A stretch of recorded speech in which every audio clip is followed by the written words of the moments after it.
Hi friends, ఓం సాయిరామ్. బాబాగారి ఆశీస్సులు అందరిపైన ఉండాలని మనస్ఫూర్తిగా కోరుకుంటూ అందరూ కూడా సుఖంగా, సంతోషంగా, ఆరోగ్యంగా ఉండాలని బాబాగారు ఏది కోరుకున్నా మీ కోరికలు అయితే నెరవేర్చాలని మనస్ఫూర్తిగా కోరుకుంటున్నాండి. బాబాగారికి మీ కష్టాలు, బాధలు అన్నీ చెప్పుకోండి. మీకున్న బాధలు, కష్టాలన్నీ కూడా బాబాగారు కంపల్సరీ మీకు కోరికలు అయితే నెరవేరుస్తాడు. ఇక ఈరోజు వీడియోలో ఏం చెప్పబోతున్నారు అంటే, బాబాగారు తల్లి ఇక నీ కష్టాలు తీరినట్టే, చేసిన తప్పులు ఇలా సరి చేసుకో, మహాశివరాత్రి రాబోతుంది, మహాశివరాత్రిలోపు నీ జీవితం పూర్తిగా మారిపోబోతుందమ్మా అని చెప్పి ఈరోజు బాబాగారు ఒక మంచి సందేశాన్ని తీసుకొచ్చారండి. మన కష్టాలు తీరిపోవడానికి కొన్ని తప్పులు మనం సరి చేసుకోవాలి అని చెప్పి బాబాగారు ఈ సందేశం ద్వారా మనకు తెలియజేస్తున్నారండి. మన జీవితం మహాశివరాత్రి రాబోతుంది. ఆ శివరాత్రిలోపు ఎంతటి కష్టం ఉన్నా సరే తీరడానికి బాబాగారు మార్గం చూపిస్తున్నారు. బాబాగారు ఎలాంటి మార్గం ఎంచుకున్నారో ఈరోజు అందిస్తున్న ఈ సందేశం ద్వారా మనకు అర్థమవుతుంది. అసలు బాబాగారు ఏం చెప్పాలనుకుంటున్నారో ఒక చిన్న కథ రూపంలో విని తెలుసుకుందాం. అనగనగా పెద్దాపురం అనే గ్రామంలో దళపతి అనే ఒక ధనవంతుడు ఉండేవాడు. అతడికి ఒక్కగానొక్క కొడుకు. దళపతి వయస్సు మీరడంతో ఒకరోజు కొడుకును పిలిచి, చూడు నాయన, నువ్వు ఇన్నాళ్ళు బాధ్యత లేకుండా తిరిగావు, వ్యాపారాన్ని అస్సలు పట్టించుకోలేదు. కానీ ఇప్పుడు అలా కుదరదు నాయన. నాకు ఆరోగ్యం బాగా చెడిపోయింది. వైద్యుడు చెప్పిన దాన్ని బట్టి నేను ఎక్కువ రోజులు బ్రతకను. నువ్వు రేపటి నుండి వ్యాపారంలోకి వెళితే నీకు కొంత అలవాటు అవుతుంది. నేను ఉన్నంతకాలం నీకు సలహాలు ఇస్తూ ఉంటాను. అదేంటి ఇప్పటికిప్పుడు మీరు వ్యాపారంలోకి వెళ్ళమంటే ఎలా నాన్నగారు? నేను మా స్నేహితుడు విహారయాత్రకు వెళ్దామని నిర్ణయించుకున్నాము. కనీసం ఒక నెల రోజులైనా సరే తిరిగి వద్దామనుకున్నాను. ఇంతలోనే మీరు ఇలా అంటే మా స్నేహితులు నిరాశ చెందుతారు నాన్న. ఒక నెల తర్వాత నేను మిమ్మల్ని కలుస్తాను. అది కాదు బాబు, నాకు ఆరోగ్యం బాగోలేదు. నేను దుకాణానికి వెళ్ళలేను. నువ్వే వెళ్ళాలి. నా తర్వాత వారసుడు నువ్వే కదా. నువ్వు కాకపోతే ఇంకా ఈ వ్యాపారాన్ని ఎవరు చూసుకుంటారు చెప్పు? మన దగ్గర శేషయ్య గారు ఉన్నారు కదా నాన్న. ఎన్నో సంవత్సరాలుగా మన దగ్గర నమ్మకంగా పనిచేస్తున్నారు.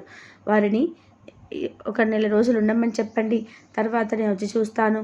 అలా అంటేలా నాయన, గుమాస్తాల మీద వ్యాపారం వదిలి వెళ్ళడం అంత మంచిది కాదు.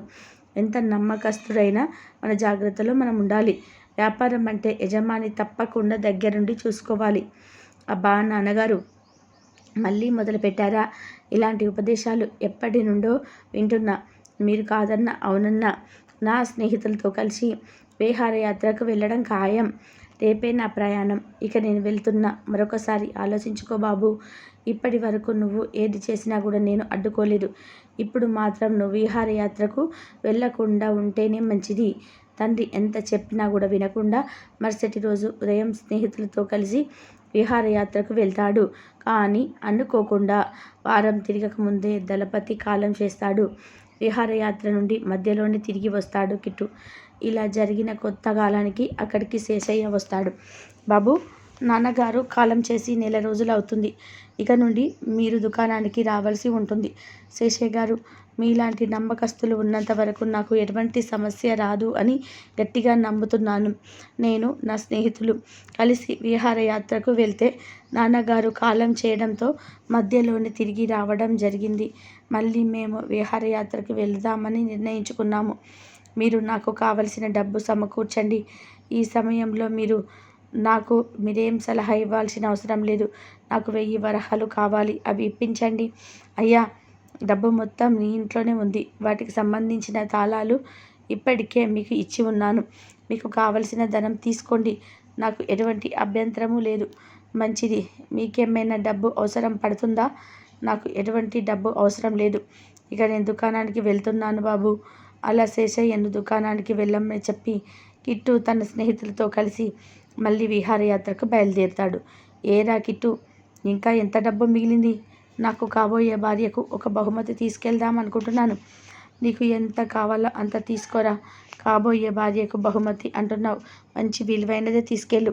ఇలాంటి స్నేహితుడు దొరకడం నిజంగా నా అదృష్టం రా. అక్కడున్న నగలు దుకాణానికి వెళ్దాం పదా. ఇలా ఎలా ఉందిరా కిట్టు? చాలా బాగుందిరా, నాకు బాగా నచ్చింది. అయ్యో, ఇది చాలా విలువైనదిరా. ఇంత విలువైనది నాకొద్దు, ఇంతకన్నా తక్కువది ఏదైనా ఉంటే చూడు.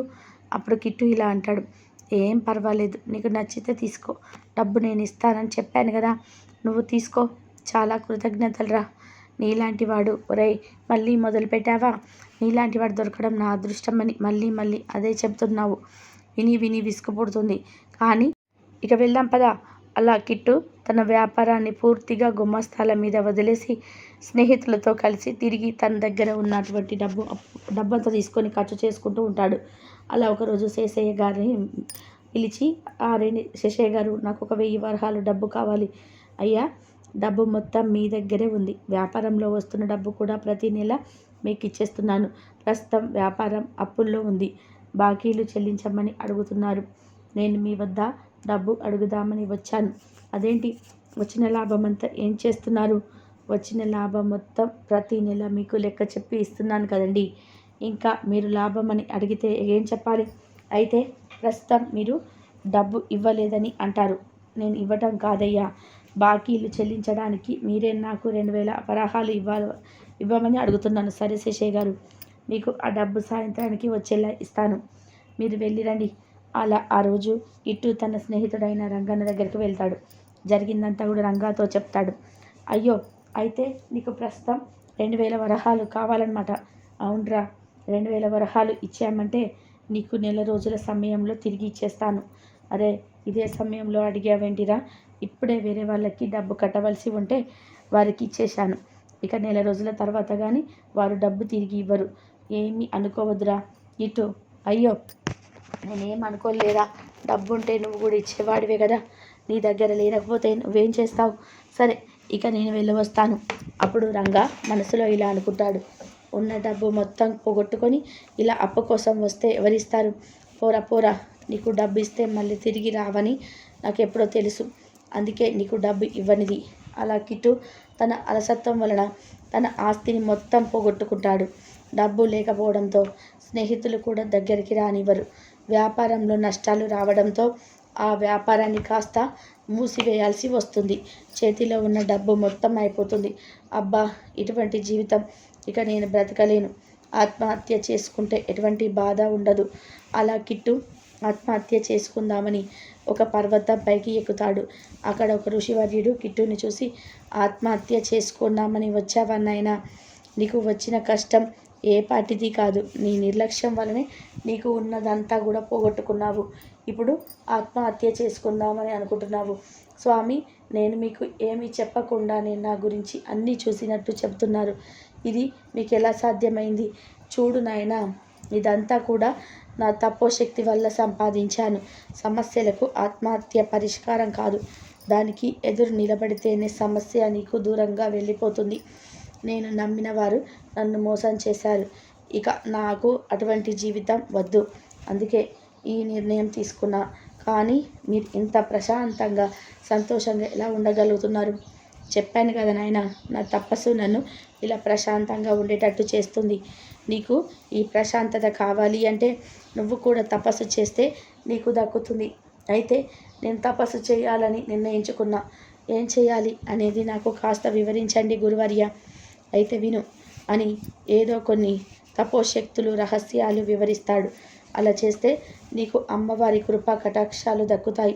తప్పకుండా చేస్తాను గురువర్య. ఈ ఉపదేశానికి నేను కృతజ్ఞత తెలియజేస్తున్నాను. తక్షణమే నేను మొదలు పెడతా. అలా ఋషి చెప్పిన ప్రయోగంతో అమ్మవారిని గురించి తపస్సు చేస్తాడు. అలా చాలా సంవత్సరాల తర్వాత కిట్టు తపస్సుకు మెచ్చి అమ్మవారు ప్రత్యక్షమై, భర్త, నీకు తపస్సుకు మెచ్చి తిని, నీకు ఏం కావాలో కోరుకో నాయనా. అమ్మ, నీ దర్శనం నాకు అమితమైన సంతోషాన్ని ఇచ్చింది. ఆ సంతోషంలో నాకేం కావాలో ఏం కోరుకోవాలో తెలియటం లేదమ్మా. సరే, అయితే నీకు 2 చెబుతాను, వాటిలో ఏదో ఒకటి నువ్వే ఎంచుకో. అర్ధశ్రీ కావాలా, భోగశ్రీ కావాలా? ఈ రెండిటిలో ఏదో ఒకటి కోరుకో. అమ్మ, అర్ధశ్రీ అంటే ఏంటి, భోగశ్రీ అంటే ఏమిటి? ఈ రెండిటి గురించి ఇంతవరకు విన్నదే లేదు. ఏది మంచిదో అదే నాకు ప్రసాదించమ్మా. సరే, అయితే ఈ రెండిటి గురించి తెలుసుకోవాలనుకుంటే నువ్వు ఒక పని చెయ్యి. నువ్వు ఈ కొండ దిగి వెళ్ళిన తర్వాత మొదటిగా రామాపురంలో ఉన్న కనకయ్య వ్యక్తి దగ్గర ఒకరోజు ఉండు. అక్కడ నుండి కొంచెం ముందుకు వెళ్ళిన తర్వాత సీతాపురం అనే గ్రామంలో రాఘవయ్య అనే వ్యక్తి దగ్గర కూడా ఒకరోజు ఉండిన తర్వాత తిరిగి నా వద్దకు రా. నీకు అర్ధశ్రీ భోగశ్రీ అంటే ఎట్లా తెలుస్తుంది. అప్పుడు నేను నిర్ణయం మేరకు నీకు ఏ వరం కావాలంటే ఆ వరం ప్రసాదిస్తాను. అమ్మ, నేను బయలుదేరి మొదటిగా రామాపురం చేరుకుంటాను.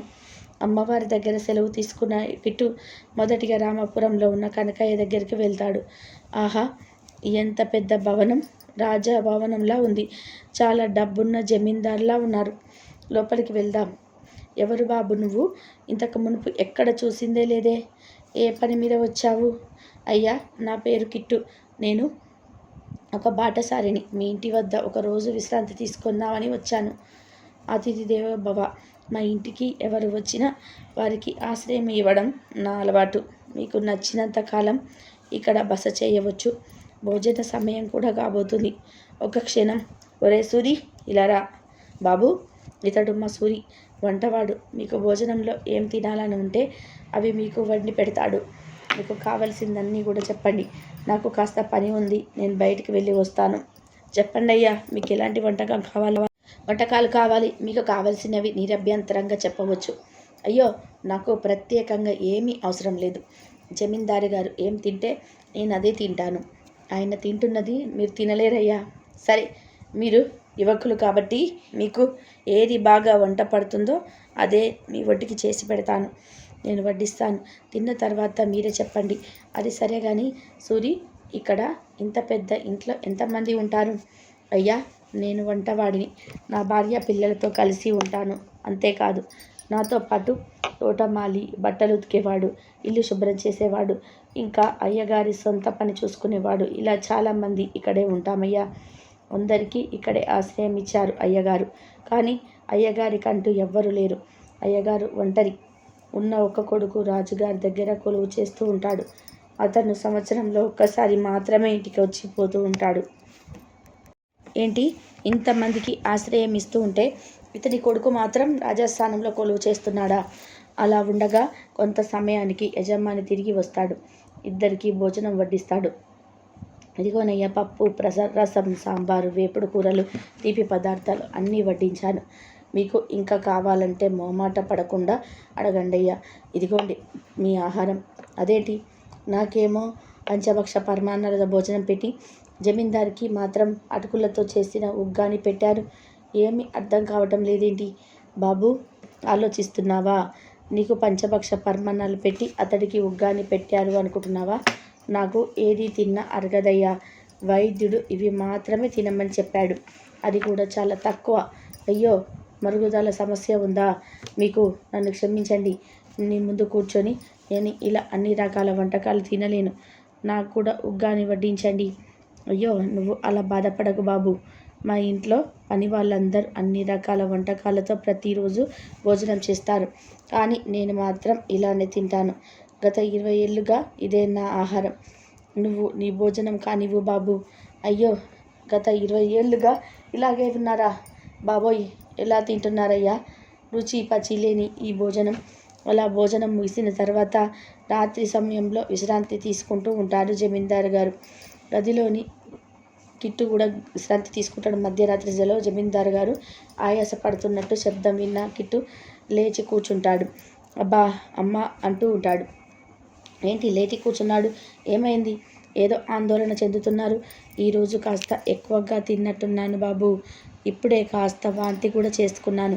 కడుపంతా ఉబ్బరగా అనిపిస్తుంది. నువ్వు పడుకో అయ్యా, నాకు ఇది మామూలేలే. అలా మరుసటి రోజు ఉదయమే లేచి కిట్టు కనకయ్య దగ్గరికి వచ్చి, అయ్యా, మీ ఆతిథ్యం నాకు బాగా నచ్చింది. ఇక నాకు సెలవు ఇప్పించండి. నేను సీతాపురం వెళ్ళే పని ఉంది. అలా అక్కడ సెలవు తీసుకొని సీతాపురం బయలుదేరి వెళ్ళి రాఘవయ్య దగ్గరకు వెళ్తాడు. అయ్యా రాఘవయ్య గారు. ఎవరు బాబు నువ్వు? రాఘవయ్య గారు లేరా అమ్మా? కొంతసేపు వేచి ఉండండి, వస్తారు. అదిగో మాటల్లోనే వచ్చారు. మన కాశీ ప్రయాణం కాస్త ఆలస్యం అయ్యేటట్టుంది విమల. సమయానికి డబ్బు కూడా అందలేదు. మరి కొంతకాలం వేచి ఉండాల్సిందే. సరేనండి, వేచి ఉందాంలేండి. మనం ఎప్పుడు వెళ్ళాలన్నది ఆ దేవుడే నిర్ణయిస్తే అప్పుడే వెళ్తాము. ఇదిగో ఇతడెవరో నీకోసమే వేచి ఉన్నారు. నమస్కారం అయ్యా, నా పేరు కిట్టు, నేను బాటసారిని. నాకు మీ ఇంట్లో ఒకరోజు ఆతిథ్యం కావాలి దయచేసి అని అడుగుతాడు కిట్టు. అయ్యో, అంతలా అడగాలా? మీరు మా అతిథి అంతే అన్నట్టు మర్చిపోయా నిర్మల. బెల్లం తీసుకురమ్మని చెప్పావు కదా, ఉండు ఇప్పుడే వెళ్ళి తీసుకొస్తా. అక్కర్లేదండి, ఇందాకే సోము వచ్చి వెళ్ళాడు. తయారు చేసిన బెల్లం అంతా కూడా అమ్మకానికి పట్నం వెళ్తున్నాడట. తీసుకొని అందులో కొంత మనకు ఇచ్చి వెళ్ళాడులేండి. సరే, నేను మాట్లాడుతూ ఉండండి, నేను వెళ్ళి భోజనం సిద్ధం చేస్తాను. ఏం బాబు, నువ్వెక్కడి నుండి వస్తున్నావు? అంతలోనే అక్కడికి ఒక వృద్ధుడు వచ్చి ఇలా అంటాడు.